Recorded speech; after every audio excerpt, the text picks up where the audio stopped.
নতুন প্ৰজন্মক সেইটো কাৰণে মই ভাল পাওঁ যে তেওঁলোকে আমাৰ গানবিলাকো গায়, প্ৰতিযোগিতাতো গায়, ষ্টেজতো গায়, মঞ্চতো গায়।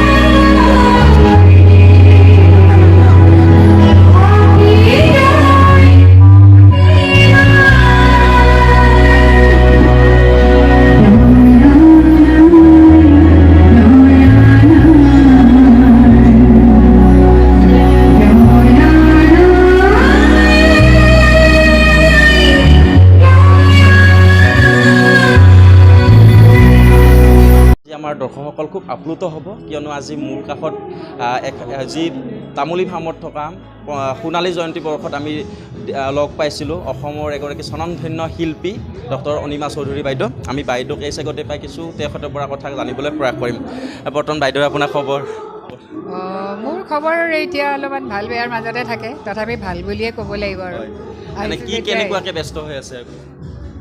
মই আচলতে এয়া ঘৰুৱা কামত, পৰিয়ালৰ কামত, গানৰ কামত এইকেইদিনটো ঘূৰিয়ে আছোঁ। যোৱাকালিও আহিছোঁ নলবাৰীলৈ মই। এনেকুৱা মানুহবিলাকে মাতিলে গা চা ভালে থাকিলে মই যাওঁ। মানুহৰ মাজত গৈ খুব ভাল লাগে, বিশেষকৈ সাংস্কৃতিক আৰু এডুকেশ্যনেল শিক্ষা অনুষ্ঠান আৰু সাংস্কৃতিক অনুষ্ঠানবিলাকলৈ সাধাৰণতে মই আহোঁ আৰু আহিলে ভাল লাগে। বিভিন্ন ধৰণৰ মানুহ পাওঁ, মানুহৰ আশীৰ্বাদ পাওঁ, মৰম পাওঁ, সেইটো কাৰণে। আজি তামুলী ফাৰ্মত আহি ইয়াত ধৰি লওক বহুত লোকো আছে আৰু আপুনি কেইবাটাও আইকনিক গান বুলি কওঁ, এইকেইটা গান আজি গালে।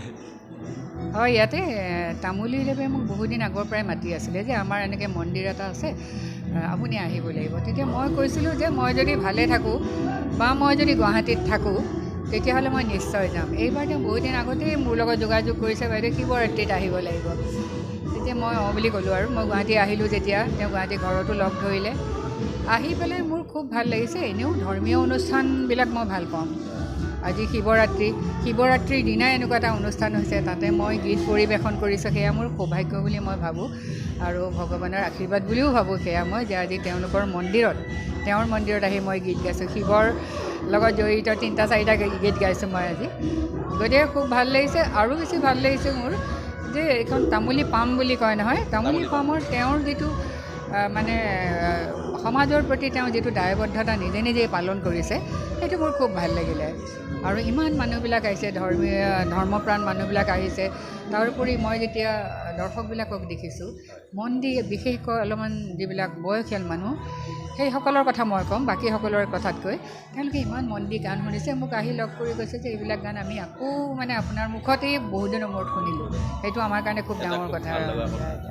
হয়, শিল্পকলা জগতখন জীয়াই ৰখাৰ কাৰণে নতুন নতুন শিল্পীৰ বহুতো জন্ম হৈছে, কিন্তু অনিমা বাইদেউৰ গান বা দীপালী বৰঠাকুৰ বাইদেউৰ গান, তৰালী শৰ্মাৰ গান কিন্তু এতিয়াও বহুতে গাই আছে। মঞ্চত যেতিয়া প্ৰগ্ৰেম কৰিবলৈ যায় বহুত শিল্পীয়ে আপোনালোকৰ গানে গায়। গতিকে সেই শিল্পীসকললৈ কিবা ক'ব নেকি? সেইসকলক মই কওঁ যে তেওঁলোকে আমাৰ গানবিলাক গাই জীয়াই ৰাখে, সেইটো খুব ভাল কথা। কিন্তু তাৰ লগে লগে তেওঁলোকে নিজৰ গানেৰে নিজৰ পৰিচয়টো সুকীয়াকৈ বজাই ৰাখিবৰ কাৰণে প্ৰত্যেকজনে চেষ্টা কৰা উচিত।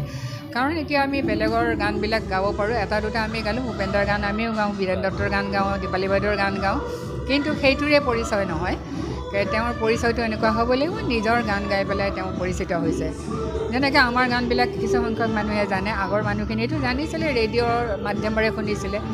গতিকে নতুন প্ৰজন্মক সেইটো কাৰণে মই ভাল পাওঁ যে তেওঁলোকে আমাৰ গানবিলাকো গায়, প্ৰতিযোগিতাতো গায়, ষ্টেজতো গায়, মঞ্চতো গায়, কিন্তু তেওঁলোকে নিজৰ পৰিচয় এটা নিজে গঢ়ি তুলিবলৈ চেষ্টা কৰিব লাগিব।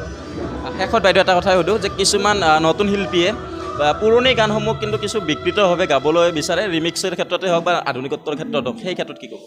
সেইটো উচিত নহয়। মই ভাবোঁ যে এজন শিল্পী যেতিয়া গানটো গায় বহুত কষ্ট কৰি গায়, সুৰকাৰ, গীতিকাৰ তিনিজনৰে আৰু কণ্ঠ তিনিজনৰে মিলি পেলাই এটা সুন্দৰ সুন্দৰ গীতৰ সৃষ্টি হয়।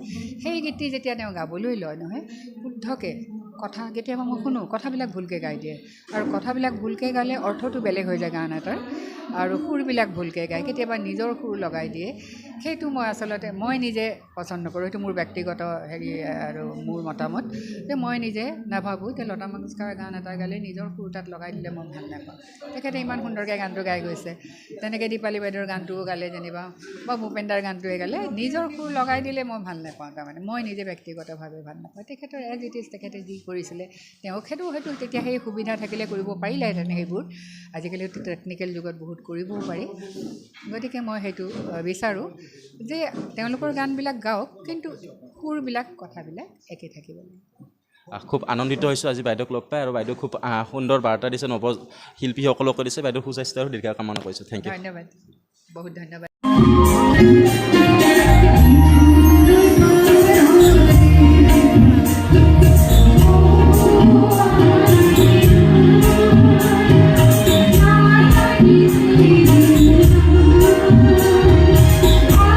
Thank you.